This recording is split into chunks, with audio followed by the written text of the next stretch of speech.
Hello and welcome to AI Basics. In this video, I'm going to be teaching you how you can add in your profile description on your Suno AI account. So let's go ahead and start the video. Open any type of browser you have on your PC and go to suno.com. After that, you must log into your account.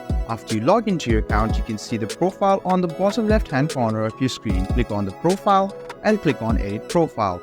Then you can scroll a bit down and you can see the profile description. Now you can write something down which perfectly describes you. So you can see you can describe your musical style in a few words. You can write something about yourself which will purely show that this is a person which describes a soulful soul. So if you want to write something about yourself, this is the place where you describe yourself. After you write something about yourself, just go ahead and click on Save. Then your profile will be updated and your profile description will be added.